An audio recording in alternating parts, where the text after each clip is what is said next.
thank you for tuning in to my channel. Today I am going to give you guys tips on how to be successful. Success means something different to everybody. We all have different goals and aspirations, but today's tips are going to be specifically for business. You may be looking for internships, a new job, you may want to pursue a new passion in life, and I want to give you the tips that have been the foundation of my success. To be honest, this is a loaded topic for me. There are so many different things that have aided in my success, but I wanted to give a few basics. I probably will do a part 2, 3, 4, 5 of this because there are so many different things I would love to share and talk to you guys about, but today I'm going to give you about 5 or 6 key tips that I think will help you out. My number 1 tip at the top tip of the list is to figure out what you love and do it. As someone who was terrible, now I mean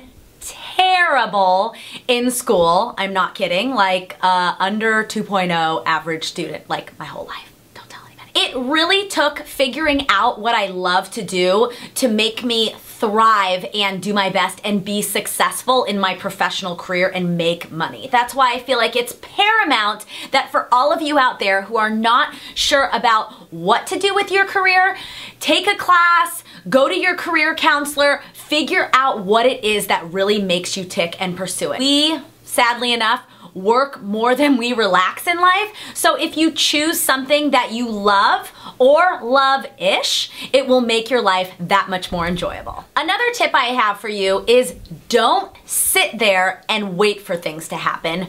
Make them happen. Be proactive.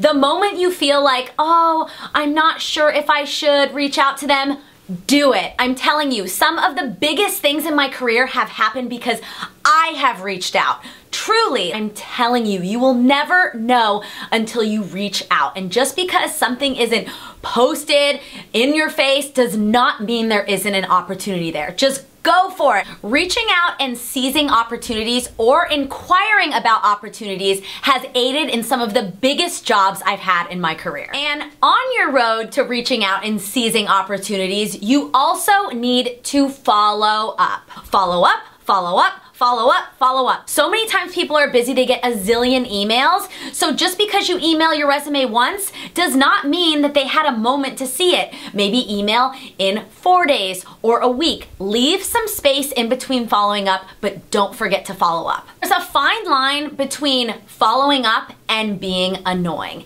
If you are incessantly emailing every day, that is way too much. But if you let, let's say, 5 days, a week go by, then you follow up politely again, and then you don't hear, maybe another week, follow up politely again. Doing this will keep you at the forefront of their mind, and you will be the first one they think of when they need somebody. My first big break in my career, like huge break, was when I was 24 years old and I was hired on to be the stylist at Entertainment Tonight. I would have never, ever got that job if I would have just sent my resume once and just wait back and let's see if they call me. No, I sent my resume. In 3 days I followed up again, I followed up again. I think I followed up about 4 times until they called me back and my butt was in that seat the following week and I got the job. When you are on the quest to find your dream career, make sure when you are emailing your resume that you introduce yourself or include a cover letter or an introduction paragraph. I mean, you emailing your resume is your virtual handshake and, hello, your first impression. I mean, I would never walk straight up to somebody who I wanted to work for and say, I graduated from so-and-so. I used to work here. I used to work there. No, you would walk up to someone and say, hi, I'm Lindsay Albanese. I would love to work for you, and then so on. It can make or break them responding or not responding. Now that you've got the job, be on time. I am a stickler about being on time, and I'm telling you guys, I would not be this successful if I wasn't always on time, because you know what being on time also makes you? Reliable. Being on time is the absolute easiest thing you can do in the day. When you are on time, you are showing your employer that you are ready to work and you are excited for the job. If you're not on time, you're just like, yeah, I'll get to it. And then you know what I say as an employer? Bye! You gotta be punctually perfect, I'm telling you. When you're going in for an interview, or let's say you have the job, always dress for success. It shows that you have pride in your appearance. Maybe you don't know what to wear. Do some research, figure out what is appropriate for that workspace. Also, dress for the tasks that you will be doing and what is appropriate for the type of work you will be doing. No boobs hanging out, nothing too short, especially for your first interview. Last tip I'm going to give you for this week's video is to smile and have good energy at work.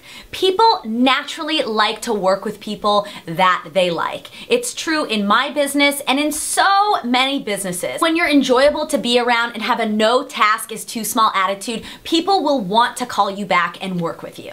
And that's all my success tips for you. I hate that I have to cut it off here because I have so much more to share with you. So I would love for you guys to let me know in the comments below what you thought about this video. It's very anti-fashion. Don't forget to subscribe to my channel right here. And I think that's about it for this week. I will see you next week for some more fashion.